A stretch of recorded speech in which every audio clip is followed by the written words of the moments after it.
This video is sponsored by Buy Mode Shopping app. இப்போ நம்ம APJ Abdul Kalam அவர்களை பற்றி தான் இந்த வீடியோவில் பார்க்க போகிறோம்.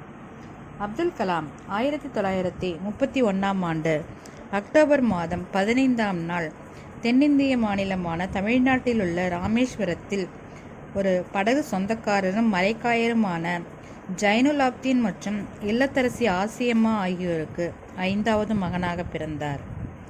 இவர் தந்தை ராமேஸ்வரம் மற்றும் தனுஷ்கோடி இடையே மக்களை படகில் அழைத்துச் செல்லும் வேலையை செய்து வந்தார். கலாமிற்கு 4 சகோதரர்கள் மற்றும் ஒரு சகோதரி இருந்தனர். இவரின் மூதாதையர் வணிகம் மற்றும் நில உரிமையாளராக இருந்தனர். 1914ஆம் ஆண்டு பாம்பன் பாலம் திறக்கப்பட்ட பிறகு படகோட்டும் தொழில் பாதிக்கப்பட்டது. இதனால் இவர் பிறந்த நேரம் குடும்பம் வறுமையில் வாடியது. இதனால் சிறுவனாக இருந்தபோது செய்தித்தாள்களை விற்க வேண்டியிருந்தது. அப்துல் கலாம் ஒரு சிறந்த அறிவியலாளராகவும் எழுத்தாளராகவும் நிர்வாகியுமாகவும் இருந்தார்.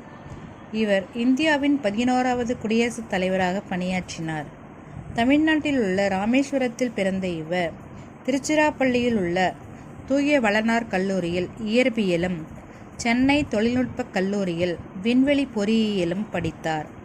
பாதுகாப்பு ஆராய்ச்சி மற்றும் மேம்பாட்டு நிறுவனத்திலும் இந்திய விண்வெளி ஆராய்ச்சி நிறுவனத்திலும் ஏறத்தாழ 40 ஆண்டுகள் விண்வெளி பொறியாளராக பணியாற்றினார்.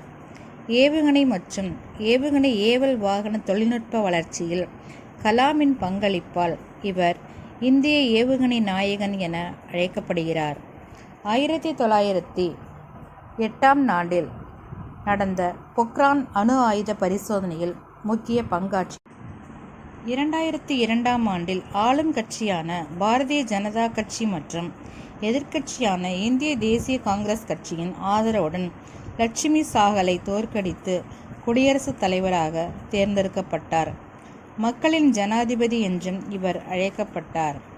பிற்கால வாழ்வில் கல்வி, எழுத்து மற்றும் பொது சேவைக்கு திரும்பினார். பல கல்வி மற்றும் ஆராய்ச்சி நிறுவனங்களில் வருகை பேராசிரியராக பணியாற்றினார். இந்தியாவின் உயரிய விருதான பாரத ரத்னா உட்பட பல மதிப்புமிக்க விருதை பெற்றுள்ளார்.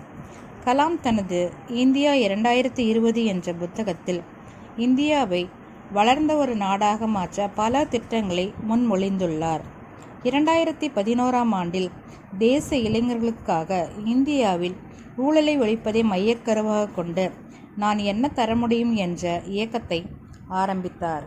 இந்திய வான்படையில் விமானி ஆவதற்கான தகுதி சுற்றில் நூலிலையில் தவறவிட்டதால் போர் விமானி ஆக வேண்டும் என்ற அவருடைய கனவு நிறைவேறாமல் போனது.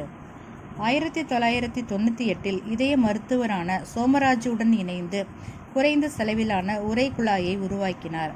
இது கலாம் ராஜு உரைக்குழாய் என பெயரிடப்பட்டது. 2012இல் இவர்கள் வடிவமைத்த மடிக்கணினி கலாம் ராஜு கைக்கணினி என பெயரிடப்பட்டது. ஜூலை 25, 2002 முதல் ஜூலை 25, 2007 வரை குடியரசுத் தலைவராக பணியாற்றினார். குடியரசுத் தலைவர் பதவியை விட்டு வெளியேறிய கலாம் இந்திய அறிவியல் நிறுவனம், இந்திய மேலாண்மை கழகம் ஷில்லாங், இந்திய மேலாண்மை கழகம் அகமதாபாத் மற்றும் இந்திய மேலாண்மை கழகம் இந்தூர் ஆகியவற்றில் வருகை பேராசிரியராக இருந்தார்.